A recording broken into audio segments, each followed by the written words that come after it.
जेव्हा महापुरुष उत्पन्न होतात, महापुरुष त्यांच्या अंगावर 32 लक्षण आणि 80 अनुलक्षण असतात. महापुरुषांची निसर्गाच्या नियमांनी केलेली ती घडवणूक आहे. या घडवणुकीप्रमाणे जेव्हा केव्हा महापुरुष उत्पन्न होतात, जगातला अंधकार दूर करतात.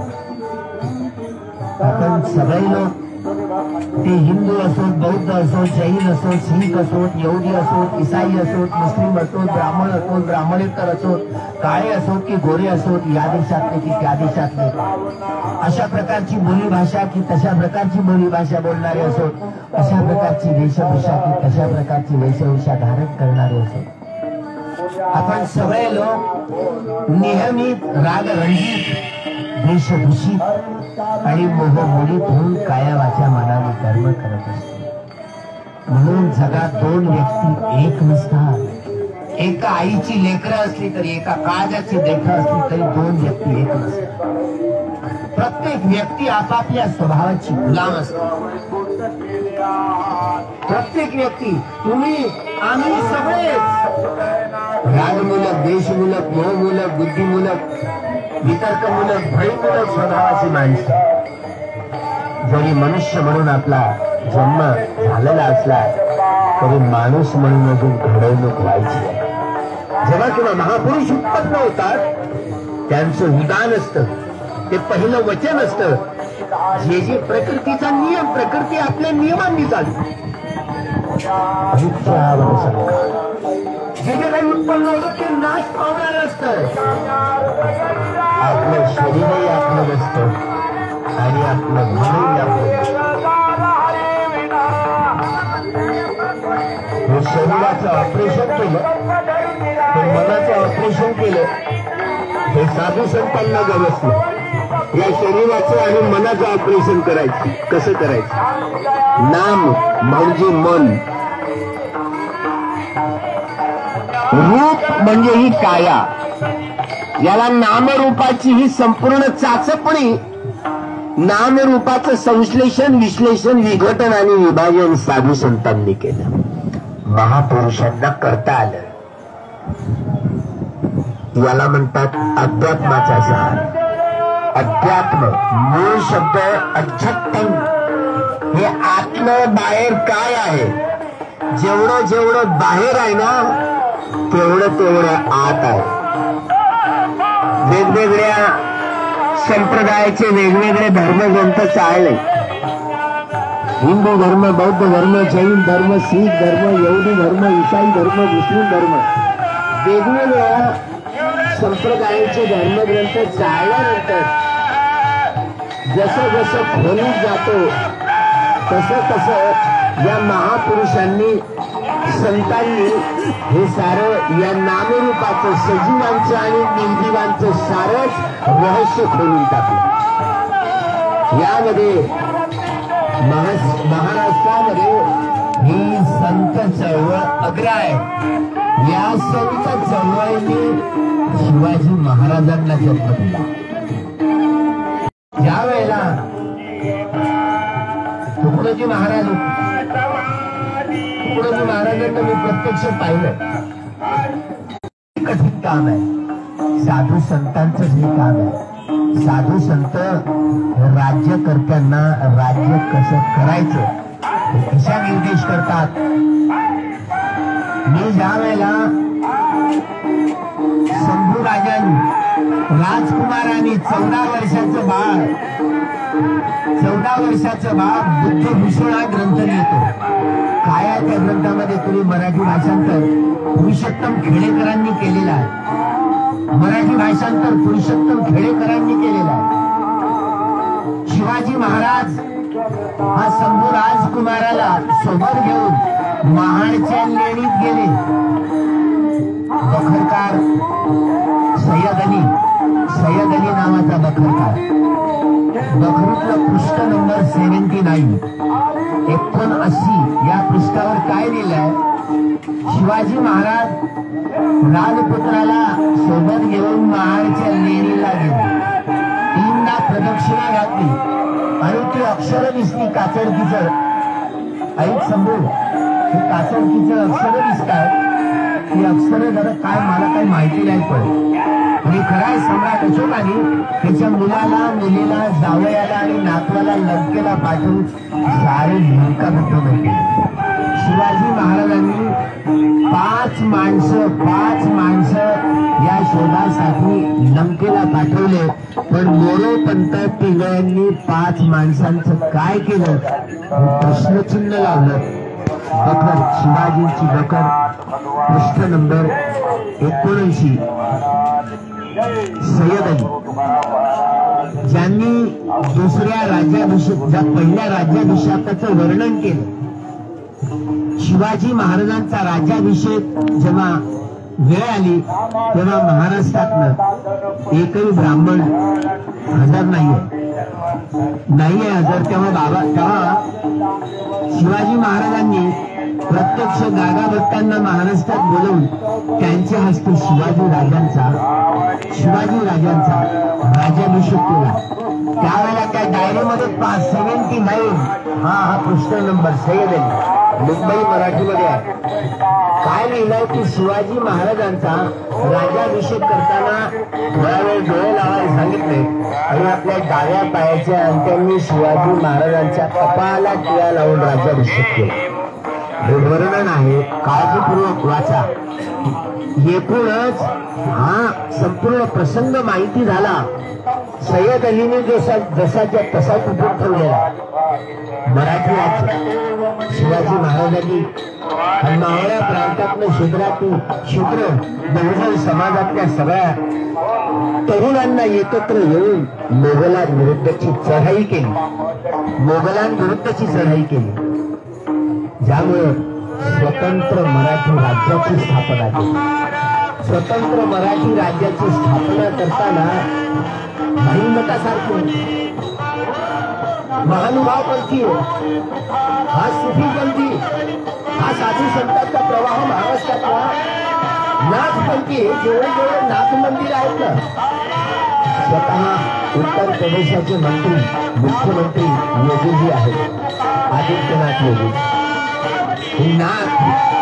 नाथपंथी कोण होते, वारकरी कोण होते, महानुभाव पंथी कोण होते, सुफी पंथी कोण होते, लिंगायत पंथी कोण होते. जशी काशी आहे ना उत्तर काशी, तशी दक्षिणेतली काशी हे पंढरपूर आहे. दक्षिणेतली काशी पंढरपूर आहे. आणि पंढरपूरला हा एवढा मोठा जत्था जातो, तो पांढऱ्या ड्रेसात जातो. का बरं, काय कारण आहे? तुकोबा राया फेटे बांधून जायचे. आता थोडा बदल झाला, टोपी झाली पण पांढरी झाली. गांधींची टोपी वेगळी, पण हल्ली पाटलाची करताय. पण समतेचं वादळ आहे ना, ते तुकाराम महाराज होते.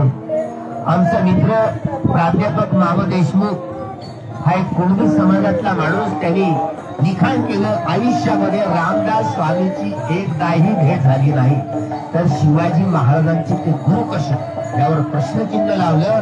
तेव्हा RSS वाल्यांनी त्यांची प्रेत यात्रा काढली आणि प्रेत यात्रा काढल्यानंतर त्यांचं प्रेत जाळून टाकलं. प्रेत यात्रा काढून आम्हाला जेव्हा माहिती झालं तेव्हा आम्ही प्राध्यापक मामा देशमुखांच्या खांद्यावर बसून विजयी मिरवणूक काढली आणि त्या गोष्टींचा निषेध केला की एक माणूस इतिहासाची लेखणी पंजायला लागतो. आपल्याकडे पुरंदरेचा इतिहास आहे, तो काही खरा इतिहास नाहीये. मला माहिती आहे, मी प्रत्यक्ष पुण्यामध्ये हजर होतो ज्यावेळेला चित्रीकरण झालं होतं पुण्यातल्या म्युझियमचं. त्या चित्रीकरणामध्ये आमच्या शिवाजी महाराजांना नागर हाताला दाखवलं आणि आमची जिजाऊ अशी निहाळून बघायची आणि बाजूला दादोजी कोंडे होते. बाप बदलण्याचा प्रयत्न असं चुकून होऊ नये. आमची वाणी होती ना प्राध्यापक सुषमा अंधारे, आता शिवसेनेत उपनेता झाले, ती शिवसेनेमध्ये गेलेली आहे. पण ती ओरडली आणि त्यावेळेला प्रत्यक्ष होतो, तिनं चित्र फाडली, तिच्यावर केस झाली. हे बाप बदलण्याचे प्रयत्न करू नका. म्हणजे एकूण इतिहासाचं विकृतीकरण झालं. मामा देशमुख अजूनही लिहिणं त्यांनी बंद केलं नाही. हे खरं आहे की शिवाजी महाराजांचे गुरु हे संत तुकोबाराय आहेत. हे खरं आहे, हेच खरं आहे. माहिती नाही महात्मा फुलेंनी पहिल्यांदा शिवाजी महाराजांवरती पोवाडा लिहिला, गावागावात गाऊन दाखवला. शिवाजी महाराजांच्या समाधीची पहिल्यांदा शोध लावून शिवाजी महाराजांची जयंती 19 फेब्रुवारीला महात्मा फुलेंनी केली. म्हणून शिवाजी महाराज आपल्याला माहिती करू. नाहीतर 19 फेब्रुवारी ही रामदास स्वामींची देखील जयंती आहे. तो एवढा कुठील नाव होता की आजची जी समाधी आहे ना शिवरायाची, ही समाधीच रामदास स्वामीची आहे हे साबित करण्याचा डाव होता. पण तो महात्मा फुलेंनी हाणून पाडला. पहिल्यांदा महात्मा फुलेंनी शिवाजी महाराजांची जयंती साजरी करून साऱ्या लोकांना शिवाजी महाराजांचं मराठी राजांचं वैभव कळलं, मराठी राजांचं वैभव कळलं. ही महाराष्ट्रातली माणसं कशी भुलून गेली. शिवाजी उत्पन्न झाले हे या संत चळवळीच्या ज्ञानाचा पिंड होय. त्यामुळं शिवाजी सांप्रदायिक तणाव निर्माण करणारे राजे नव्हते, ते वैद्यचे राजे म्हणून आपण त्यांच्याकडे पाहतो.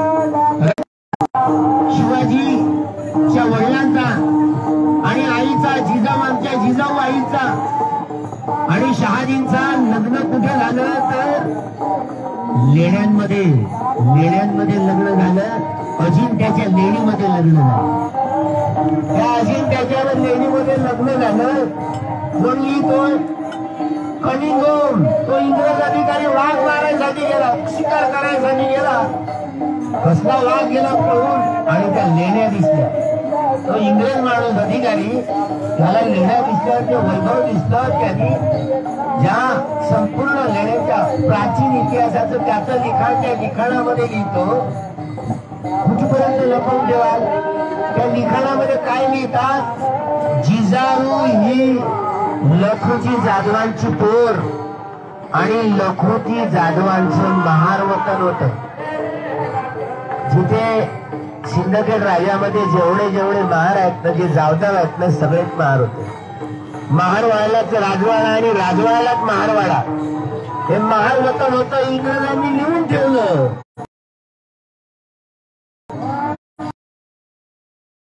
निर्माण झालं म्हणून महाराष्ट्रातला एकही ब्राह्मण राज्याभिषेकाच्या वेळेला आला नव्हता. हे खरं आहे. संत आणि नाही लागत अंत सगळ्या साधू संतांनी पंढरीचा पांडुरंग, पंढरीनाथ हा विठ्ठल, दुसरा तिसरा बुद्ध म्हणून वर्णन केलं. महापुरुषांचं वर्णन कुठेही करा, महापुरुष आहे.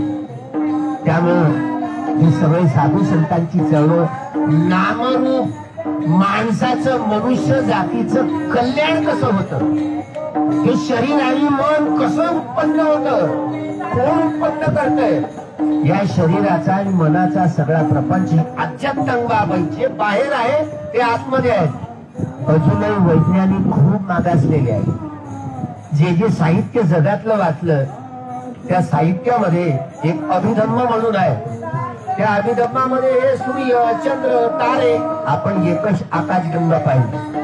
जो उत्तर दक्षिण पट्टा दिसतो ना, हा उत्तर दक्षिण खूप गर्द चांदण्यांचा, आपण गुरांचा, गुराढोरांचा सदर म्हणतो ना, जिथून गुराढोरं जातात, वर्णन करतो. ही आकाशगंगा आहे. त्या लिखाणामध्ये असं लिहिलं आहे की लाखो आकाशगंगा आहेत.